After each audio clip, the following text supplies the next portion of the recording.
नमस्कार, आवाज अड्डा में आपका स्वागत है। आपके साथ मैं हूं विपिन भट्ट और अमेरिका में हो गई है ट्रंप की वापसी, इसीलिए हम कह रहे हैं ट्रम्प्स रिटर्न। अमेरिका में एक बार फिर से ट्रंप सरकार बनने के लिए तैयार है। रिपब्लिकन कैंडिडेट डोनाल्ड ट्रंप ने राष्ट्रपति चुनाव में ऐतिहासिक जीत दर्ज की है।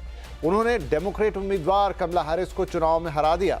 अमेरिका में स्विंग स्टेट्स ने भी ट्रंप को दिल खोल कर वोट दे दिए। अपनी जीत के बाद अब Trump make America great again का नारा फिर से दे रहे हैं। उन्होंने कहा कि वो अमेरिका की इकोनॉमी को बेहतर बनाएंगे।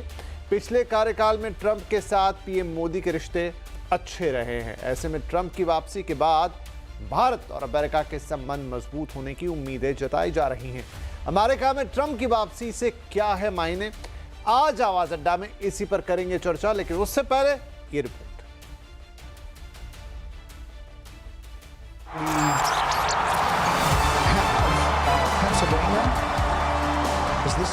अमेरिका में डोनाल्ड ट्रंप की वापसी ने उनके समर्थकों में नया जोश भर दिया है। अब उनके समर्थकों को ट्रंप की व्हाइट हाउस में दोबारा एंट्री का बेसब्री से इंतजार है। अमेरिका के चुनाव में कांटे की टक्कर दिखाई दे रही थी, लेकिन जिस तरह से नतीजे आने शुरू हुए, ट्रंप की लहर ही दिखी। कमला हैरिस ट्रंप के आसपास भी नहीं आ पाईं। स्विंग स्टेट्स ने भी ट्रंप पर भरोसा जताकर उनकी जीत को पक्का कर दिया। जीत के बाद ट्रंप ने फ्लोरिडा में अपने समर्थकों को संबोधित किया। उन्होंने कहा कि अब अमेरिका के स्वर्णिम काल की शुरुआत होने वाली है और वो अमेरिका की इकोनॉमी को बेहतर बनाएंगे। Every single day I will be fighting for you, and with every breath in my body, I will not rest until we have delivered the strong, safe, and prosperous America that our children deserve and that you deserve. This will truly be the golden age of America. That's what we have to have. This is a magnificent victory for the American people that will allow us to make America great again. Oh, we're gonna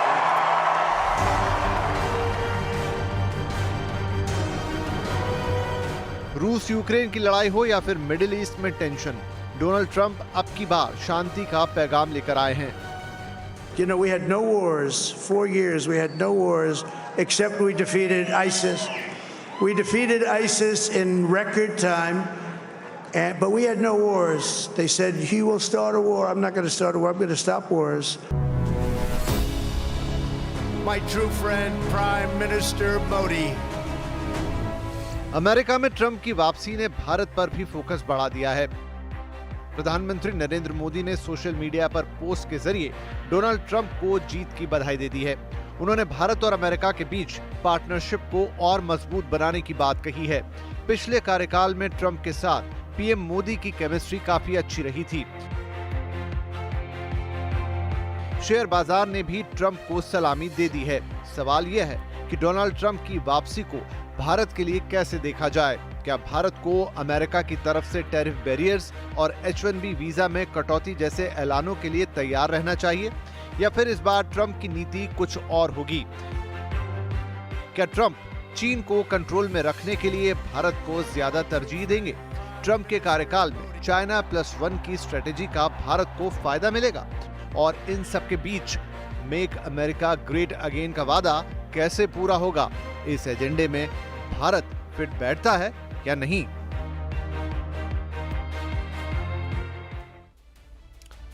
तो America में सत्ता का बदलना, राष्ट्रपति का बदलना, Trump का आना न सिर्फ अमेरिका के लिए मायने रखता है, न सिर्फ भारत के लिए मायने रखता है, बल्कि ये पूरी दुनिया के लिए मायने रखता है। तो आज इस बदलाव की ही चर्चा होगी। उसके क्या मायने अब हैं, उसकी चर्चा करेंगे। आज हमारे साथ चर्चा में शामिल हो रहे हैं अमेरिका में भारत के पूर्व डिप्लोमेट अरुण कुमार सिंह, न्यूयॉर्क में वकील आनंद आहूजा, वरिष्ठ पत्रकार शिवकांत शर्मा, मार्केट एक्सपर्ट सुनील सुब्रमण्यम और विदेश नीति की विशेषज्ञ स्वस्ति राव। आप सभी का बहुत बहुत स्वागत है। तो शिवकांत जी, आपसे मैं शुरुआत करता हूं। वो मंजर अभी तक लोगों के मन में है जब डोनाल्ड ट्रंप पिछला चुनाव हार गए थे, फिर वो जो संसद में उनके समर्थकों ने हल्ला हंगामा किया, जिसमें उनकी अच्छी खासी छीछा लेदर हुई। उनके खुद के पार्टी के लोगों ने उनका साथ छोड़ दिया, उनके 2 मंत्रियों ने तत्काल इस्तीफा दे दिया और बहुत कुछ घटा। और कई लोगों ने तो भविष्यवाणी की कि इसी के साथ डोनाल्ड ट्रंप का राजनीतिक करियर खत्म। लेकिन डोनाल्ड ट्रंप ने वापसी की है, ना केवल बल्कि एक जोरदार वापसी की है। क्या हुआ?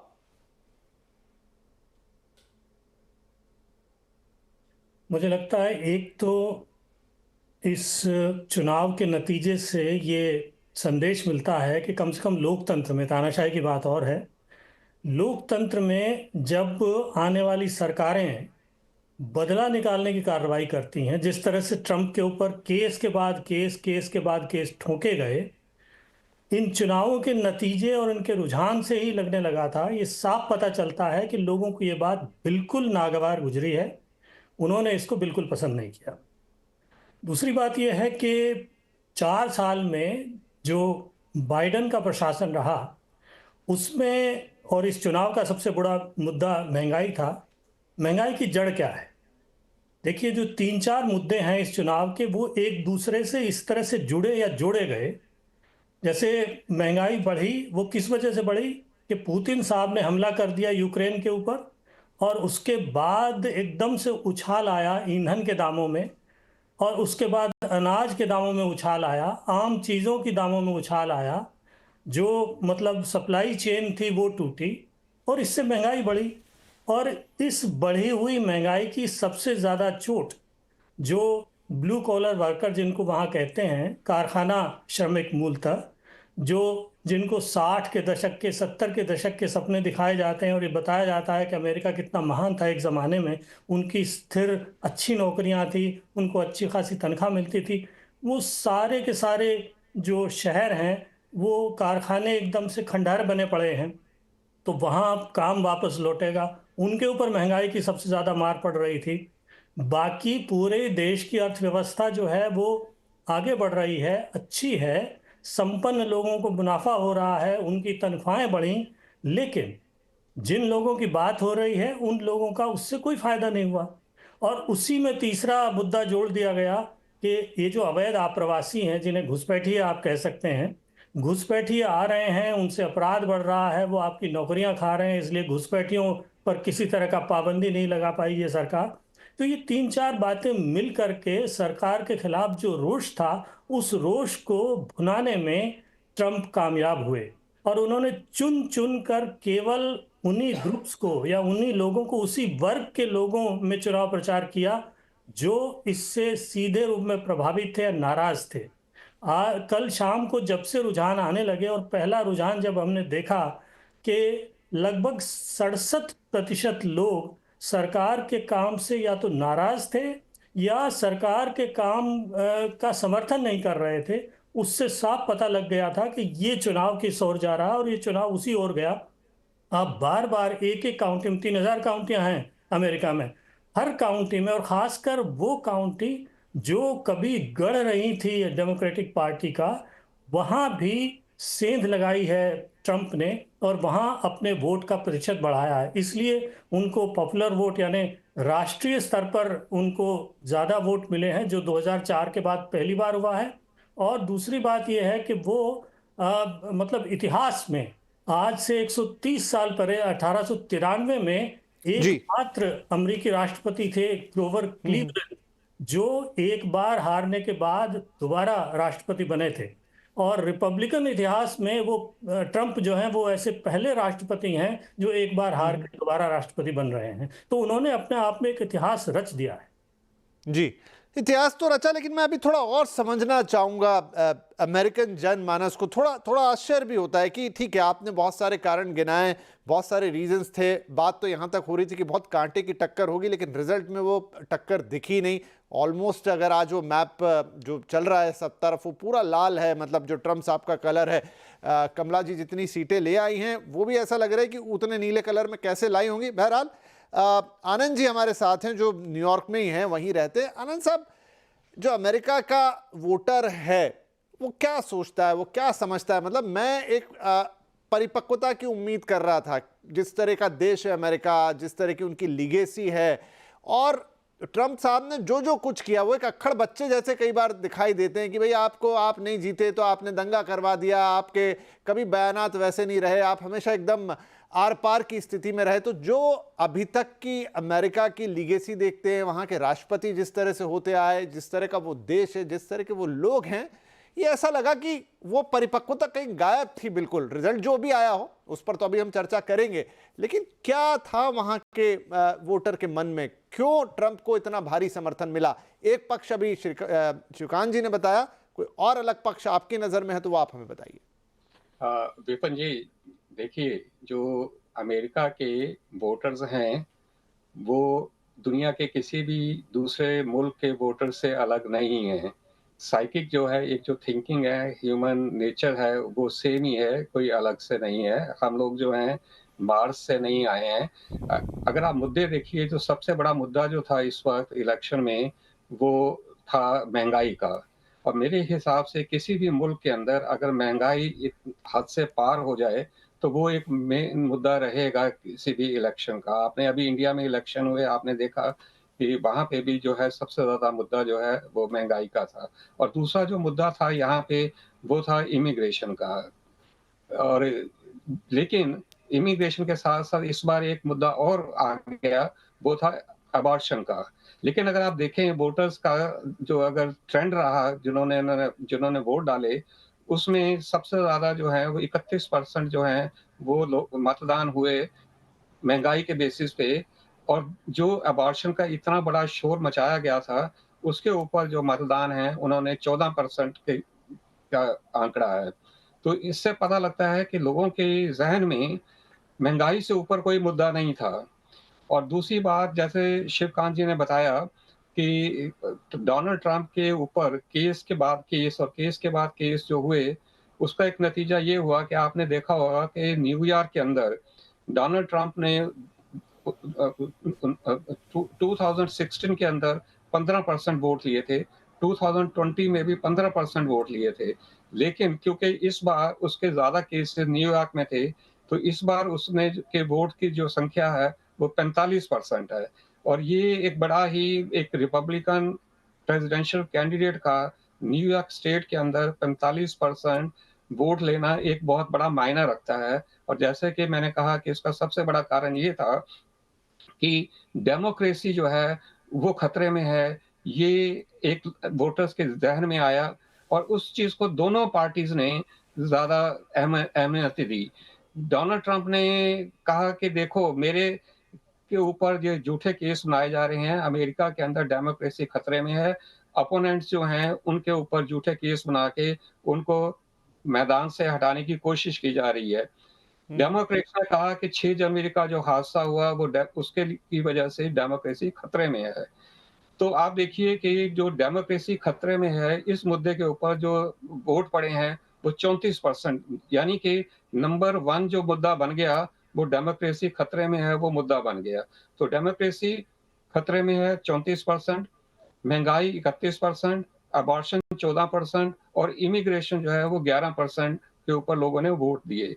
तो ये एक, अगर आप ज़हन देखिए अमेरिकन वोटर्स का, तो वो एक बड़ा रियलिस्टिक रहा कि जो आम हमारी ज़िंदगी के अंदर, रोज़मर्रा की ज़िंदगी के अंदर जो विषय मायने रखते हैं, हमने उसको सामने रख के वोट दिए हैं।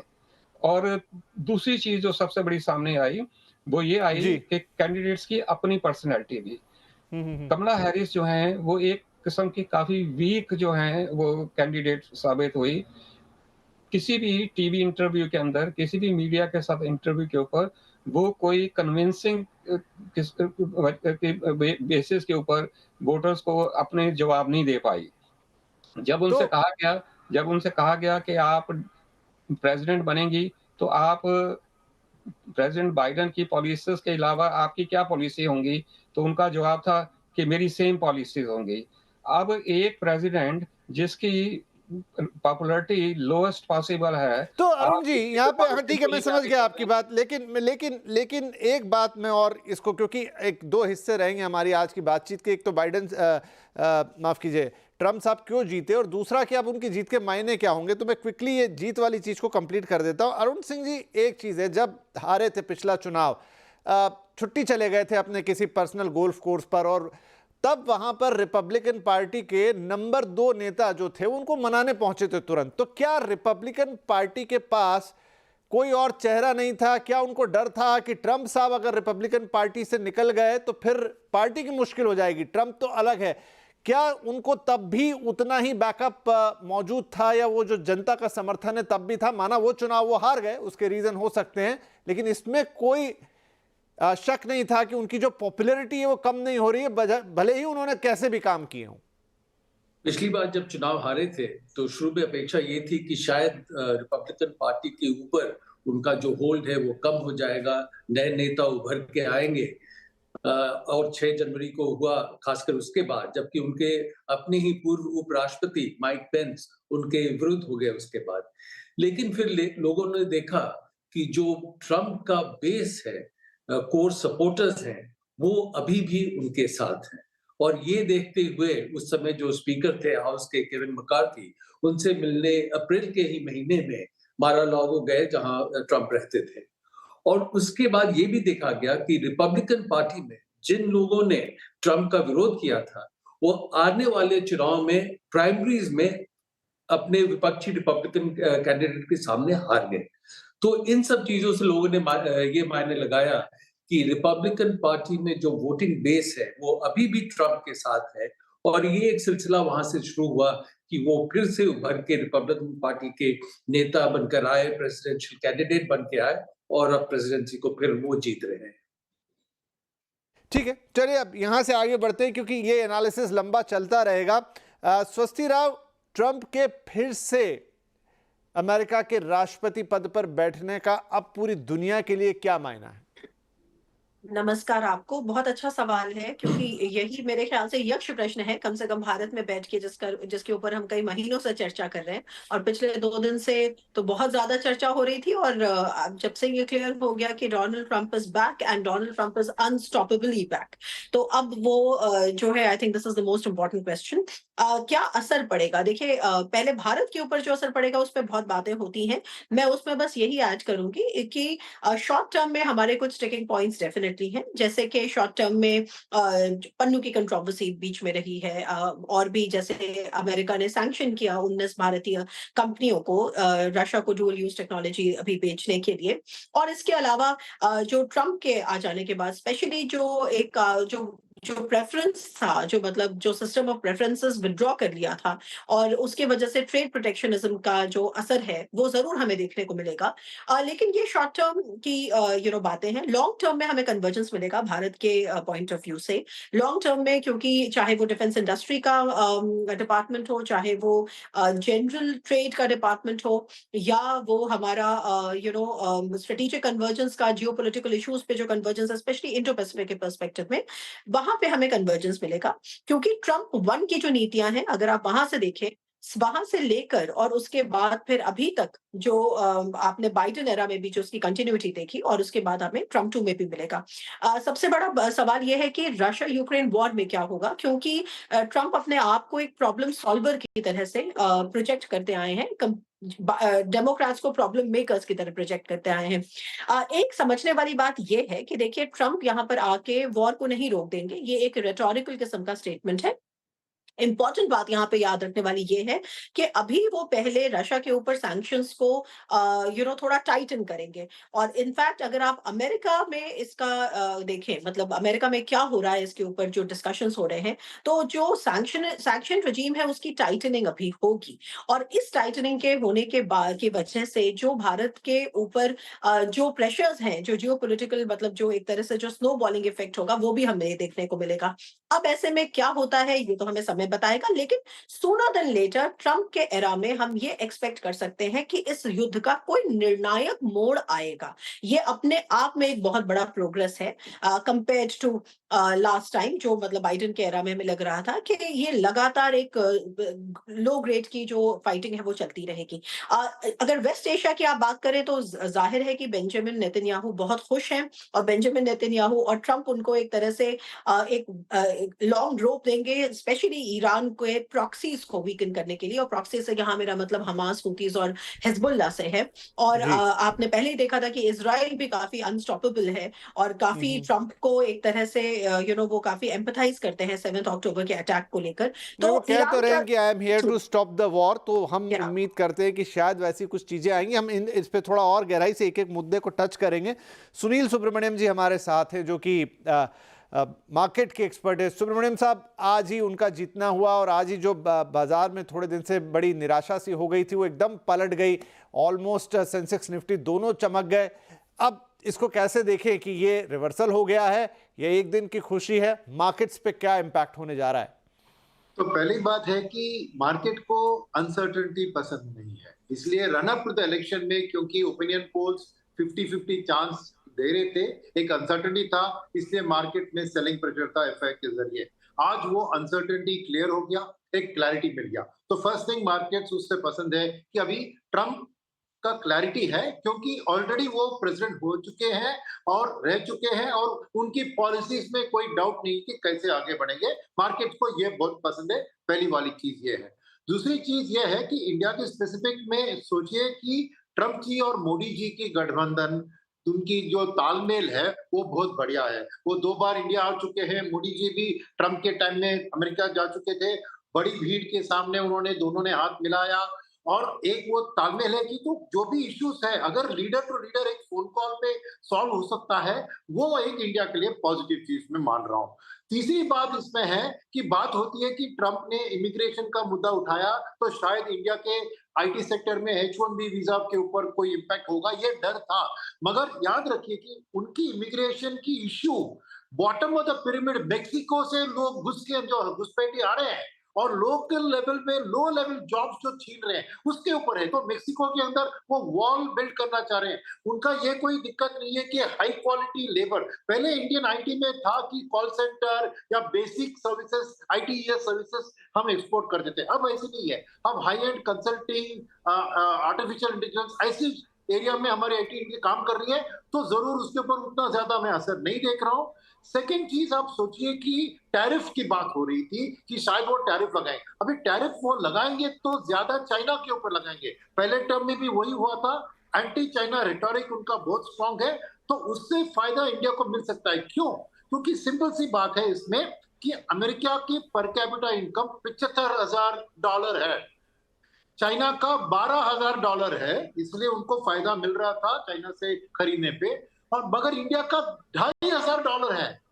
तो अगर उन्होंने चाइना के ऊपर टैरिफ लगाया या चाइना से इंपोर्ट्स करने, तो अगर वो इंडिया से आएगा तो उनको 1/6 कॉस्ट में मिलेगा। 12,000 से सामने $2,500 है। तो इसमें क्या है कि अमेरिकन कंपनियां अपने काम को आउटसोर्स चाइना में कर रही थी, वो इंडिया में आ सकती है। इसलिए इंडिया का जो पीएलआई स्कीम है उसमें फॉरेन, यानी ये इंडिया में इंपोर्ट टैरिफ के जरिए उनको नहीं आएगा, मगर अमेरिकन कंपनियां आके इधर अपना कारखाना सेटअप करेगी और एक्सपोर्ट करेगी। हमें क्या कहता हो, तो वो अमेरिकन कंपनी ही अमेरिका के अंदर एक्सपोर्ट इंपोर्ट कर रही है ना, तो शायद वो टैरिफ का इम्पैक्ट उतना नहीं हुआ। इनफैक्ट इंडिया के लिए बेनिफिट होगा, क्योंकि कॉस्ट सेविंग्स भी अमेरिकन कॉर्पोरेशंस को बेनिफिट करेगा। और अल्टीमेटली ट्रम्प कॉर्पोरेट के लिए बहुत पॉजिटिव है। टैक्स कट की आज भी उन्होंने बात की, तो कॉर्पोरेट्स को भी अगर उनकी प्रॉफिट्स बढ़ाना है तो चाइना से इंडिया में शिफ्ट करने में अमेरिकन एमएनसीज का बहुत बड़ा लाभ होगा। तो इसके लिए मैं समझता हूं कि इसको एक धक्का मिल सकता है। और एक पॉइंट मैं बताना चाह रहा हूं कि ये सर्टेनिटी के कारण जो रिस्क ऑन, वो बिटकॉइन में भी दिख रहा है और इक्विटीज में भी दिख रहा है। और फाइनल पॉइंट जो आज भी ट्रम्प जी ने जिक्र किया था, वो था इन्फ्लेशन। यानी उन्होंने कहा कि पेट्रोल पंप है, अमेरिका में इन्फ्लेशन सबसे बड़ा उधर होता है, क्योंकि उधर लंबे ड्राइव पे जाते हैं लोग, पेट्रोल का बहुत खर्चा होता है। तो तेल का उन्होंने कहा कि हम पूरी अमेरिका की जो रिसोर्सेस है तेल के ऊपर, उसका इस्तेमाल करेंगे, शेल गैस का इस्तेमाल करेंगे और पंपिंग करेंगे। तो ये इंडिया के लिए फायदेमंद हो सकता है, क्योंकि हम 85% अपना क्रूड ऑयल इंपोर्ट करते हैं।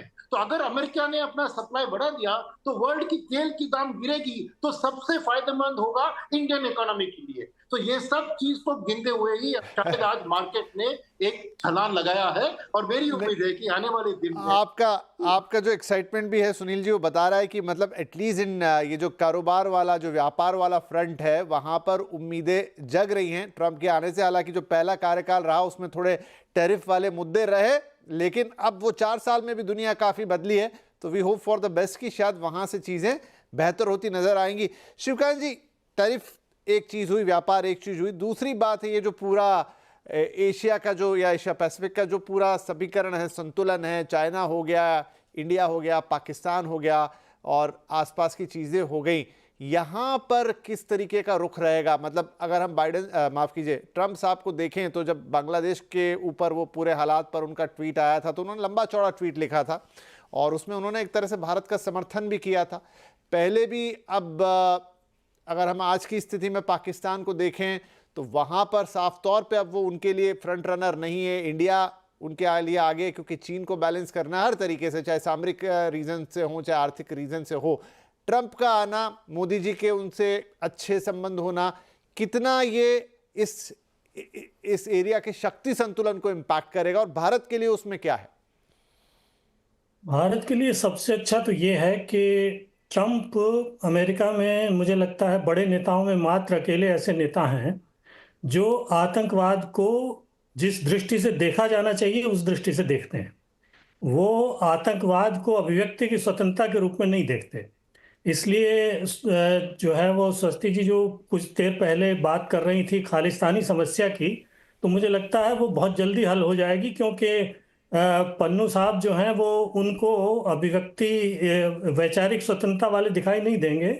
वो आतंकवाद को आतंकवाद की तरह से लेते हैं और इसी वजह से पाकिस्तान जो है वो थोड़ा पाकिस्तान के ऊपर कड़ा रवैया रहेगा। बांग्लादेश में भी जिस तरह की सरकार आई है उस पर कड़ी नज़र रहेगी। हाँ, चीन की जहाँ तक लामबंदी करने की बात है तो भारत की सहायता की उनको ज़रूरत पड़ेगी। बदले में भारत को भी मुझे लगता है, जहाँ तक सामरिक सहयोग की बात है, भारत अमेरिका के साथ नौसैनिक जो सामरिक सहयोग है उसमें काफ़ी आगे बढ़ गया है। उसके बाद अब वायुसेना और थल सेना के सहयोग की बात है, कुछ अड्डे बनने वाले हैं, तो ये मामला आगे बढ़ेगा। भारत की रक्षा और तकनीक उत्पादन में जो सहायता है या सहयोग है वो हो सकता है आगे बढ़े, लेकिन ये ध्यान रखने की बात है कि वो ये नहीं चाहेंगे कि अमेरिकी नौकरियां अमेरिकी पैसे के बल पे भारत में जाएं। वो चाहेंगे ये कि जो उत्पादन है, जो फैक्ट्रियां हैं वो लगें तो अमेरिका में भी लगें या अमेरिका में ज़्यादा लगें। तो जो मतलब कारखाना मजदूर या कारखाना श्रमिकों की बात है वहाँ वो अड़े रहेंगे। जहाँ तक अब कुछ देर पहले जब वो आर्थिक बातें हो रही थी उसमें मैं ये जोड़ना चाहता हूँ कि जो सब्सिडी का मामला है, खासकर किसानों को जो सब्सिडी हमें देनी पड़ती है या बाकी जो औद्योगिक क्षेत्र हैं उनमें सब्सिडी का मामला है, उसे लेकर के कुछ तनातनी हो सकती है, क्योंकि सब्सिडी पे उनकी नज़र रहेगी कड़ी। और उसी वजह से जो कुछ टैरिफ्स लगेंगे, जैसे पहले स्टील पे या एल्यूमिनियम पे टैरिफ लगा दिया था, तो वो भी हमारे व्यापार के लिए नुकसान का सबब हो सकता है। लेकिन लामबंदी पर लौटते हैं तो लामबंदी जो है वो चाहेंगे रूस की भी लामबंदी हम करें और में शामिल हों और चीन की लामबंदी में भी हम शामिल हों। तो ये मुझे लगता है एक भारत के लिए चुनौती हो सकती है कि रूस के खिलाफ लामबंदी में हम कैसे और क्यों शामिल होंगे। हाँ, चीन के खिलाफ तो हमारा हित है। तो कुल मिलाकर के सामरिक दृष्टि से या रणनीतिक दृष्टि से भारत के साथ मुझे लगता है ट्रंप प्रशासन के रिश्ते ठीक ही रहेंगे, मामला आगे बढ़ेगा। लेकिन मुझे अभी भी आर्थिक फ्रंट पर थोड़े शक हैं, क्योंकि उनका जो सबसे बड़ा जोर है वो अपने यहाँ जो उनके लो मजदूर, जो मतलब श्रमिक मजदूर हैं, उनकी नौकरियां बढ़ाने पर है, फैक्ट्रियां लगाने पर है और दूसरों पर टैरिफ लगाने। वो तो यहाँ तक बात करते हैं कि आयकर को कई चीज़ों पे मैं हटा करके टैरिफ से पैसा कमाऊंगा। तो अगर वो टैरिफ से पैसा कमाएंगे, जब चीन पे लगाएंगे तो वो भारत पे भी लगाएंगे और भारत पे लगाएंगे। भारत को देखिए 120 अरब डॉलर का भारत अमेरिका व्यापार इस वक्त है और भारत का अकेला आईटी निर्यात 199 अरब डॉलर है। तो इसलिए हमें ज़रूरत है इस निर्यात को और इस व्यापार को आगे बढ़ाने की। तो ये व्यापार आगे बढ़ाने की राह में अगर अड़चनें आती हैं तो भारत को इससे नुकसान होगा। भारत को कोशिश ये करनी होगी कि किसी तरह से जो ट्रेड रिलेशनशिप है और जो ट्रेड पैक्ट है उसका मामला आगे बढ़े जो 10 तो मैं कहीं पढ़ भी रहा था सर कि जो ट्रम्प साहब है वो भारत को थोड़ा ऐसा देखते हैं कि भारत जो है वो उनकी उस कारोबारी जो अप्रोच है उसमें फिट नहीं बैठता, मतलब भारत थोड़ा उनकी नीतियों का उल्लंघन करता है। वो नहीं चाहते किसी चीज़ पे 20% से ऊपर का टैरिफ हो, लेकिन इंडिया ने लगा रखा। और आपका ये भी एक हद तक आशंका जो है सही है कि जो वो चीन पे लगाएंगे उससे 19-20 भारत को भी इतना टिकाएंगे ही टिकाएंगे, क्योंकि उन्होंने साफ कह रखा है कि भाई इस पर मैं समझौता नहीं करूंगा, वो तो मुझे चाहिए, क्योंकि वहां उन्होंने अपने लोगों से वादे कर रखे हैं। तो हो सकता है, अब सुब्रमण्यम साहब इस पर काफ़ी ऑप्टिमिस्टिक हैं, लेकिन ये थोड़ी देखने वाली बात होगी। मैं एक स्टैटिस्टिक्स पढ़ रहा था कि मान लीजिए अगर उन्होंने वो टैरिफ्स जो पिछले अपने कार्यकाल में लगाए थे वो ही लगाते हैं तो 2028 तक 0.1% हमारी जीडीपी उससे थोड़ी खिसक सकती है। खैर ये देखने वाली बातें होंगी।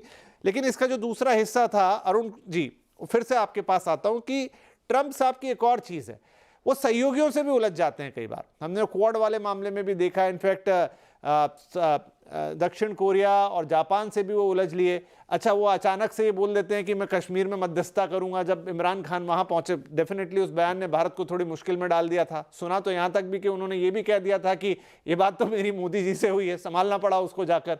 तो कुछ कुछ वो ऐसा कर देते हैं जहां आपके लिए भी एकदम थोड़ा आश्चर्यचकित कर देने वाला हो सकता है।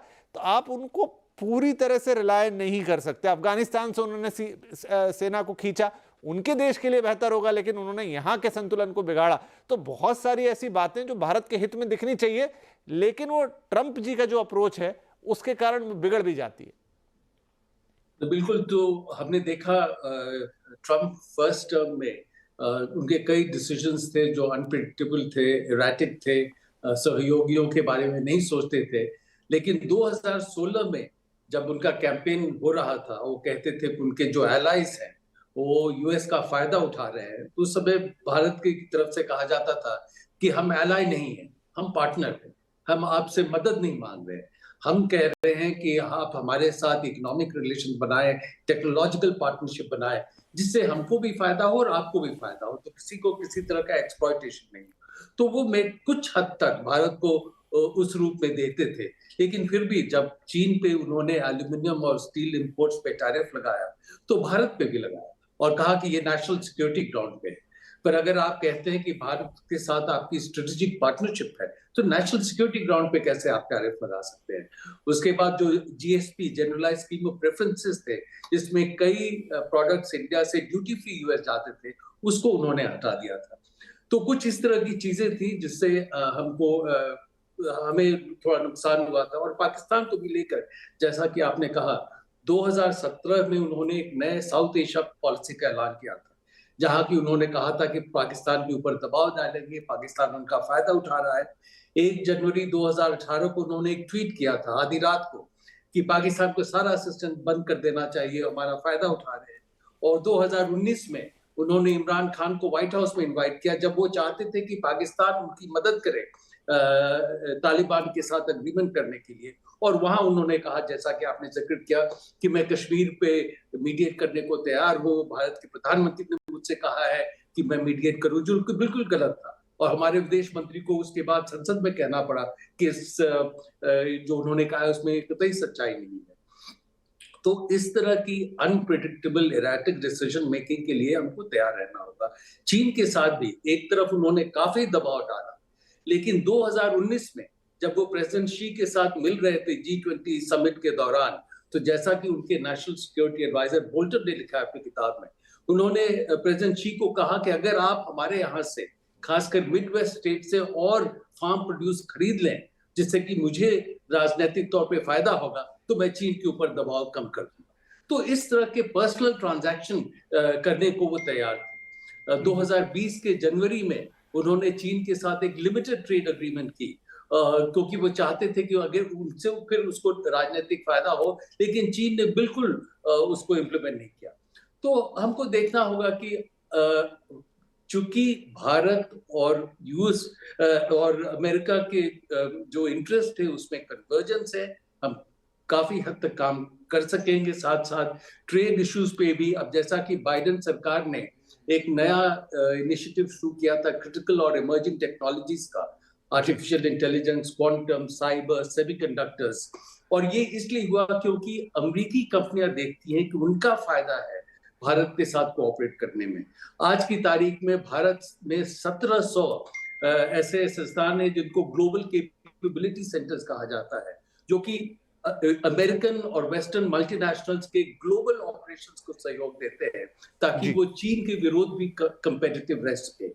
तो अगर इस तरह की चीजें आगे बढ़ानी है तो ट्रंप सरकार को भी ऐसी नीतियों को अपनाना होगा, क्योंकि सिर्फ भारत के हित में नहीं, उनके हित में, उनके कंपनीज के हित में है कि इस तरह की ट्रेड और टेक्नोलॉजी पार्टनरशिप को बढ़ाया जाए। जी, बिल्कुल। आप जिन जीसीसीज का जिक्र कर रहे हैं तो वो बाइडेन प्रशासन के दौरान एक रिकॉर्ड नंबर में हिंदुस्तान में उनकी एंट्री हुई है। क्या वो कंटिन्यूटी रहती है, ये देखने वाली बात होगी। एक और अहम मुद्दा होगा, इससे पहले कि मैं ब्रेक लूँ, स्वस्ति मैं आपके पास आता हूँ, वो बात है मानवाधिकार की। ट्रंप ऐसे नेता है, मतलब अगर मैं बाइडेन प्रशासन की तुलना करूं तो ट्रंप ने अभी तक कभी भारत में मानवाधिकारों को लेकर कोई उन्होंने बात नहीं की, जबकि जो बाइडेन प्रशासन था, चाहे वो कमला हैरिस हो, चाहे खुद बाइडेन साहब हो, वो वक्त वक्त पर लोकतंत्र हो या उस बहाने कुछ ना कुछ बातें वो भारत को नसीहत के तौर पे बोलते रहते थे। इनफैक्ट जब भारत ने पुलवामा अटैक किया था तो ट्रंप ने आगे होकर उसका समर्थन किया था कि आपको अपनी आत्मरक्षा में इस तरह का अटैक करने का हक है और करना चाहिए।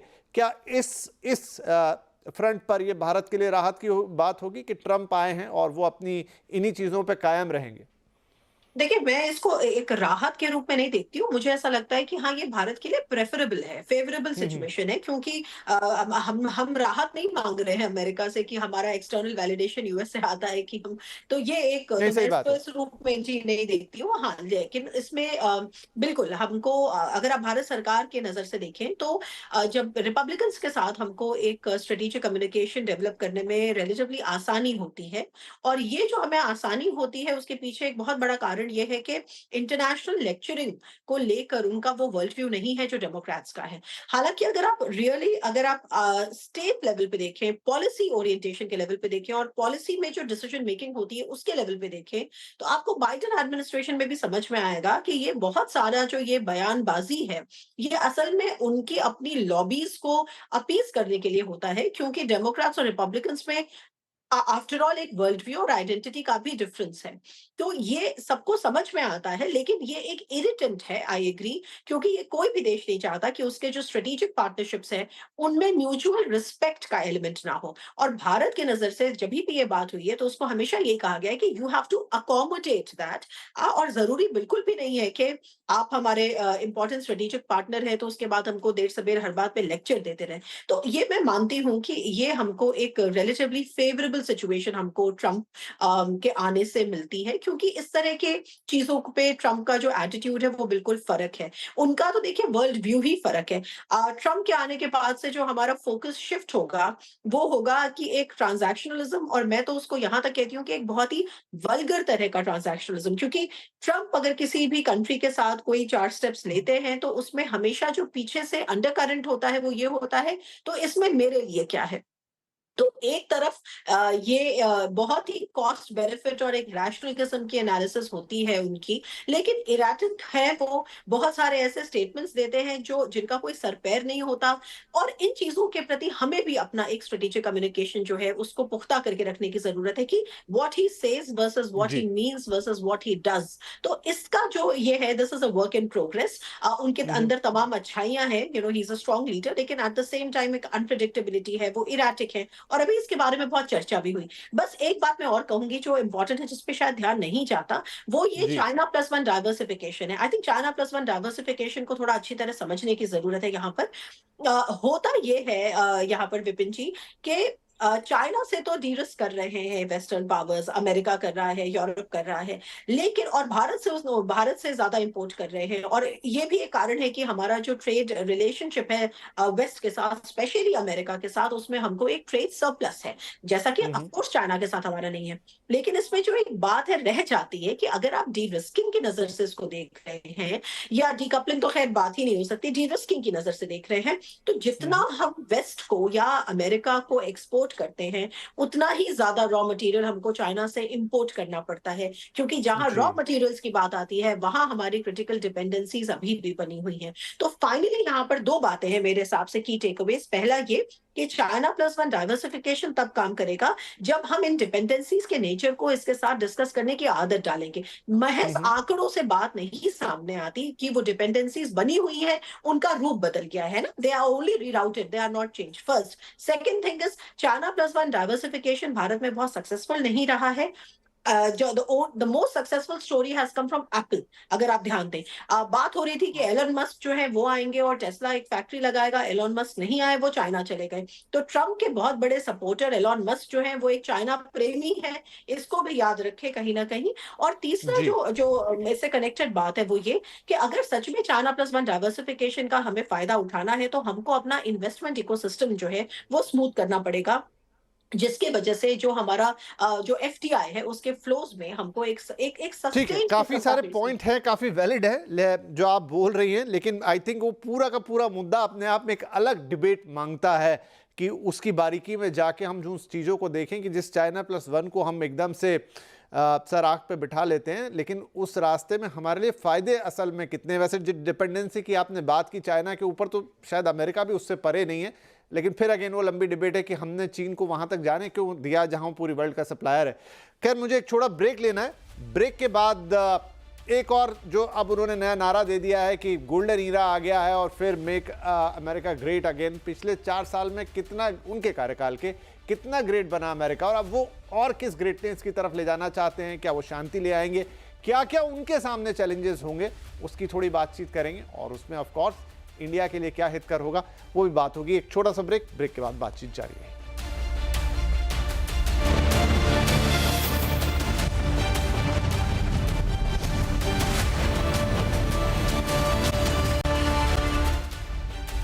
Welcome back. आवाज अड्डा में बात हो रही है। अमेरिका में एक बार फिर ट्रंप रिटर्न हुआ है और डोनाल्ड ट्रंप अमेरिका के राष्ट्रपति बनने जा रहे हैं। अब इसका पूरी दुनिया और भारत के लिए क्या मायना है, उस पर बातचीत हो रही है। ब्रेक से पहले काफ़ी सारी बातचीत की, अब इस बातचीत को थोड़ा एक बार फिर से अमेरिका की तरफ मोड़ते हैं और पूरे वर्ल्ड ऑर्डर की इस पर बात करते हैं। आनंद साहब, तो वो कह रहे हैं कि मेक अमेरिका ग्रेट अगेन, मागा जिसको शॉर्ट फॉर्म में बोला जा रहा है, और साथ ही उन्होंने कहा कि अब अमेरिका अपने गोल्डन ईरा में एंटर कर गया है। क्या जो पिछले 4 साल थे तब भी उन्होंने यही बातें कही थी, मेक अमेरिका ग्रेट अगेन, तब कितना अमेरिका बदला, अब कितना बदलेगा, क्या परिवर्तन आया? ये सिर्फ चुनावी वादे हैं या सच में कुछ परिवर्तन वहां के लोगों को महसूस हो रहा है? विपिन जी, सबसे पहले हमको इस बात को समझना होगा कि सिर्फ अमेरिका के अंदर ही मेक अमेरिका ग्रेट अगेन और मैन्युफैक्चरिंग जॉब्स फॉर अमेरिकन ही एक मुद्दा नहीं है। इस वक्त हर मुल्क के अंदर, इंडिया के अंदर भी मेक इन इंडिया एक बहुत बड़ा मुद्दा है। तो उस बात के ऊपर अगर हम देखें तो इसमें कोई गलत नहीं है ये कहना कि अमेरिकन मैन्युफैक्चरिंग जॉब जो है वो अमेरिका में ही रहनी चाहिए। दूसरा, आपने सवाल किया कि पहले उनके काल में और में क्या हुआ। अगर आप देखिए उस वक्त एम्प्लॉयमेंट का आंकड़ा देखिए, जॉब्स का आंकड़ा देखिए, मैन्युफैक्चरिंग जॉब्स का देखिए, तो उस वक्त जो है काफ़ी तरक्की हुई थी उस एरिया के अंदर।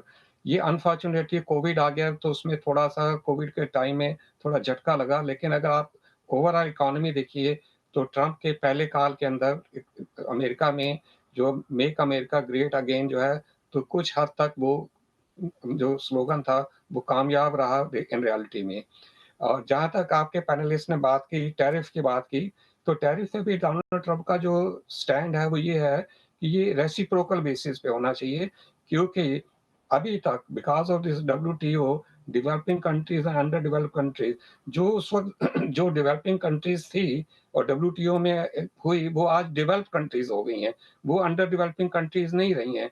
और वो कंट्रीज जो हैं वो ट्रेड बेनिफिट, काउंटरवेलिंग ड्यूटी, इन चीज़ों का अननेसेसरी फ़ायदा उठा रही हैं।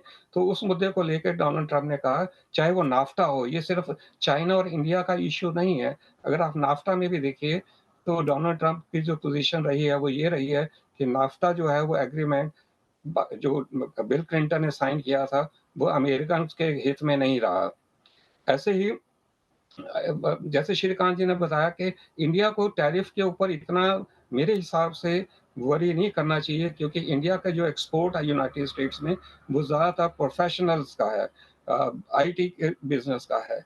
जो ज़्यादातर टैरिफ का मुद्दा आता है वो मुद्दा आता है जब आप मैन्युफैक्चरिंग आइटम्स को आप इंपोर्ट या एक्सपोर्ट करते हैं, या ट्रेड एक्टिविटीज में जहाँ पे गुड्स होती हैं, सर्विस पे इतना इफेक्ट नहीं पड़ता है। और जहां तक बात आई कि डोनाल्ड ट्रंप यूक्रेन के युद्ध में कुछ मदद कर सकते हैं या नहीं कर सकते हैं, तो मेरा उसमें अपना ख्याल ये है कि डोनाल्ड ट्रंप बेसिकली जो है एक बिजनेसमैन है, और उनकी सबसे बड़ी जो खूबी रही है अभी तक अपने बिजनेस के अंदर, वो नेगोशिएशन, सक्सेसफुल एक नेगोशिएटर रहे हैं। आर्ट ऑफ डील अगर हम उनकी देखें, तो उस हिसाब से, मेरे हिसाब से इसमें मुझे कोई अचंभव नहीं होगा कि डोनाल्ड ट्रंप अगर पुतिन के साथ कोई ऐसी डील बना लेते हैं जिसमें वार रोकी जा सके। अभी एक बॉब वुडवर्ड की किताब आई है जिसमें उन्होंने लिखा है कि during Covid time Donald Trump ने सीक्रेटली कोविड वैक्सीन जो है वो पुतिन को भेजी थी, और पुतिन के साथ वो डायरेक्टली ऑनलाइन जो है इन टच रहे थे। तो अगर डोनाल्ड ट्रंप पुतिन की हेल्प कर सकते हैं कोविड के टाइम में, तो मेरे हिसाब से इसमें कोई आश्चर्य नहीं होगा कि इन रिटर्न अब वो जब प्रेसिडेंट बने हैं तो पुतिन के साथ कोई ऐसा डील बनाएं शायद हो सकता जिससे है, कि आप सही यूक्रेन कह रहे हो, क्योंकि पुतिन साहब का बयान भी आ गया है और उन्होंने खुशी भी जताई है और उनका वेलकम भी किया है और ये भी कहा है कि हम साथ में मिलकर काम करने के लिए तैयार हैं। तो एक इशारा तो उन्होंने कर ही दिया है। अरुण जी, क्या डोनाल्ड ट्रंप ने आज भी अपना जो चुनाव मतलब जीत वाला भाषण था, विक्ट्री स्पीच थी, उसमें बोला कि I am here to stop war now, war करने के लिए नहीं आ रहा हूं। पुतिन साहब का भी उधर से संदेशा आ गया। क्या हम माने कि अब कुछ और नेतन्याहू के साथ उनके संबंध कैसे हैं वो भी हम सबको पता है, तो जो थोड़ा पिछले 2-3 साल से लगातार सब जगह युद्ध की स्थिति बनी हुई है उसमें वो बंद हो जाएंगे, ये तो एकदम कहना जल्दबाजी होगी, लेकिन एक स्थिरता आएगी, आप थोड़े पॉजिटिव कदम बढ़ेंगे कि वो बंद हों? देखिए, जहां तक रशिया और यूक्रेन के युद्ध का सवाल है, वहां तो संभावना जरूर है, क्योंकि डोनाल्ड ट्रंप पुतिन के खिलाफ उतना नहीं थे जितना कि डेमोक्रेटिक एडमिनिस्ट्रेशन रहा है, और यूक्रेन के नेताओं को भी उन्होंने बहुत ज्यादा समर्थन नहीं दिया था। तो ये संभव है और उनके पास राजनीतिक क्षमता है कि वो इस युद्ध को बंद करने के लिए काम कर सके। तो हो सकता है कि एक्टिव फेज ऑफ कॉन्फ्लिक्ट जिसको कहते हैं उसको बंद करने की संभावना है, लेकिन जो इश्यूज हैं उनको रिजॉल्व करना अभी संभव नहीं है। लेकिन जब वो ये कोशिश करेंगे, उनको ये भी देखना होगा कि इसका यूरोप में क्या इम्पैक्ट होता है, क्योंकि यूरोप में जो देश है वो भी अमेरिका के लिए महत्वपूर्ण है, और खासकर पोलैंड, चेक रिपब्लिक, जो बाल्टिक कंट्रीज हैं, फिनलैंड, स्वीडन, वहां ये परेशानी है कि अगर पुतिन को अकोमोडेट किया जाता है अभी जो हो रहा है यूक्रेन में, तो उसके बाद क्या मामला स्थिर हो जाएगा या पुतिन उसके बाद और भी आगे बढ़ेंगे। तो किसी तरह अमेरिका को, जो यूरोप के देश है, उनको इसके बारे में रीअश्योर करना होगा। पर अगर वो ये कर पाते हैं तो जरूर रशिया यूक्रेन के बीच जो युद्ध है उसको एक्टिव फेज ऑफ कॉन्फ्लिक्ट को बंद करने के लिए उनमें राजनीतिक क्षमता रहेगी। लेकिन जहां तक वेस्ट एशिया का कॉन्फ्लिक्ट है, वहां उन्होंने कहा है कि नेतन्याहू को चाहिए कि अपना काम पूरा करें। पहले भी उन्होंने इजराइल का पूरा समर्थन दिया था, जो यूएस की एम्बेसी टेल अवीव में थी उसको जेरूसलम में शिफ्ट किया था। उन्होंने गोलन हाइट्स को सॉवरेन इजरायली टेरिटरी करार दे दिया था, जबकि यूएन रेजोल्यूशन के अनुसार वो ऑक्यूपाइड टेरिटरी है। तो इस हद तक कि उनका जब पूरा समर्थन है इजराइल के लिए, तो क्या इजराइल युद्ध रोकने के लिए तैयार होगा या गाजा और हिजबुल्लाह में अपना कार्य जारी रखेगा? क्योंकि आपने अभी देखा कि इजराइल प्रधानमंत्री ने उनके जो डिफेंस मिनिस्टर हैं उनको अपने पद से हटा दिया है, क्योंकि उनके विचारों में तालमेल नहीं हो रहे थे। लेकिन 2020 में डोनाल्ड ट्रंप ने एब्राहम अकॉर्ड्स कराया था अरब कंट्रीज और इजराइल के बीच में। तो अगर ये इस बात को फिर से सामने ला सकते हैं और अरब कंट्रीज आगे बढ़ने को तैयार है इजराइल के साथ, गाजा या हिजबुल्लाह के साथ जो भी हो रहा है उसके बनिस्बत, तो शायद कुछ संभावना वहां हो सकती है, पर वहां मुश्किल होगा। लेकिन अमेरिका कहे भी कि अगर हम युद्ध नहीं चाहते, लेकिन उनको जगह जगह पे चैलेंज किया जाएगा। खासकर चीन उनको चैलेंज करेगा साउथ चाइना सी में, ईस्ट चाइना सी में, और अमेरिका का क्या रिस्पॉन्स होता है उसको देखने के बाद उस एरिया के जो और देश है वो फैसला करेंगे कि वो ज्यादा चीन के साथ जाए या अमेरिका के साथ जाए। तो कहना आसान होता है, उस पर अमल करना उतना आसान नहीं होता है। ठीक है, ठीक है, ये भी देखने वाली बातें होंगी। यहाँ पर सुब्रमण्यम साहब, एक क्योंकि अब मार्केट की बात कर रहे थे, आईटी कंपनियों की आज काफ़ी बात हुई कि अब इस नए एडमिनिस्ट्रेशन में उसका क्या होगा, क्या इम्पैक्ट आपको लग रहा है? मतलब देखिए, दोनों तरफ की बात है, H1B वीज़ा की बात आती ज़रूर है, लेकिन आपने बताया कि वो किस तरीके से काम करता है। दूसरी तरफ वो वहाँ कॉर्पोरेट टैक्स घटाने की बात कर रहे हैं, तो उसके एक अलग इम्प्लीकेशन होंगे। लेकिन कुल मिला के क्या देखें यहाँ से, अगर हम स्पेसिफिकली आईटी कंपनीज की बात करें? देखिए, वही मैं कह रहा था कि हमारी आईटी कंपनीज आज हाई एंड वर्क में है और उनका एक अमेरिकन वर्कर को उतना डिस्प्लेस करने का काम नहीं है, क्योंकि वो स्किल सेट अमेरिका के पास नहीं है। और इसीलिए अमेरिकन कंपनियां जैसे एक्सेंचर है, आईबीएम है, ये भी अपना वर्क को इंडिया में सौंप रहे हैं।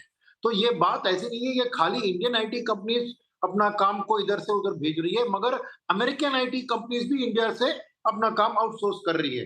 तो ये बात है कि अल्टीमेटली कॉर्पोरेट्स को जहां पे उनको सस्ते में काम मिल रहा है, और ट्रम्प का इमिग्रेशन का जो है, मेरे ख्याल में H1B के ऊपर उतना ज्यादा असर नहीं होगा जितना उनका मेक्सिको के अंदर जो वॉल बिल्ड करके वो लो एंड इमिग्रेशन के ऊपर, राइट? जरूर कुछ असर होगा H1B पर, ऐसा नहीं है कि नहीं होगा, मगर उसके तरीके भी है कि नियर शोरिंग करते हैं, आउटसोर्सिंग करते हैं। तो बात ये होगी कि instead of taking H1B visa और अमेरिका में काम करने के बगैर वो काम इंडिया में सौंप के इधर से एक्सपोर्ट कर सकते हैं। तो इसीलिए आज आईटी सेक्टर में, आपने बोला ना, इतना टैरिफ की डर है, फिर भी आज आईटी में इतना बढ़त क्यों आया? क्योंकि मार्केट यही देख रही है कि अगर अमेरिकन कंपनियों की फ्यूचर अच्छी होगी तो वो भी ज्यादा आईटी परचेसिंग करेंगी। राइट। सेकंड थिंग, तो सुनील जी, लगे हाथों ये भी बता दीजिए कि अब यहाँ से जो हमारे निवेशक हैं, आने वाले दिनों में कैसे देखें शेयर मार्केट को, क्या रुख रहने वाला है? देखिए, शेयर मार्केट बात है कि पहले की रिस्क ऑन का सेंटीमेंट आ गया है, क्योंकि ये अनसर्टेनिटी जो थी वो खत्म हो गई है, नंबर 1। नंबर 2, मैंने कहा ना कि ट्रम्प ऑयल पंप करेंगे और ओवरऑल तेल का दाम गिरेगा, तो ओवरऑल इंडिया में जो भी तेल के इंपोर्ट के जो भी इंडस्ट्रीज है उनको बेनिफिट आएगा, like paint industry, tyre industry, जो भी है।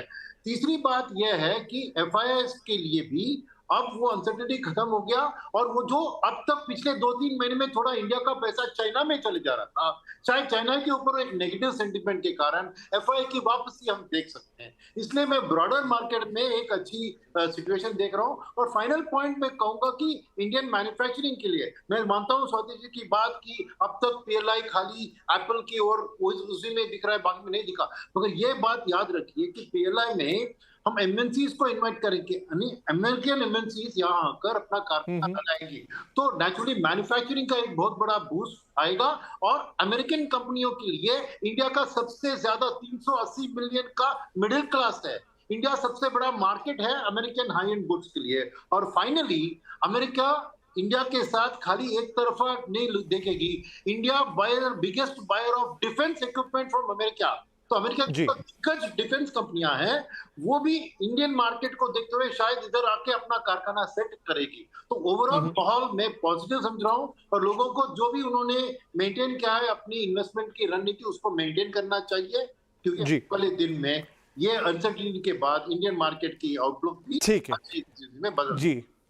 ठीक है सर, क्विकली शिवकांत जी, अब जब दूसरी बार आए हैं ट्रम्प साहब, 78 साल के हो चुके हैं और अमेरिका के लिहाज से भी ये उनका आखिरी टर्म है, क्या वो उसमें अपनी एक अलग छाप छोड़ना चाहेंगे, एक वर्ल्ड लीडर के तौर पे कुछ अलग छवि प्रस्तुत करना चाहेंगे, या फिर उनका जैसा मस्तमौला नेचर है उसी तरह से अगले 3-4 साल हम निकलते हुए देखेंगे? क्या अंतर दिख सकता है इस बार?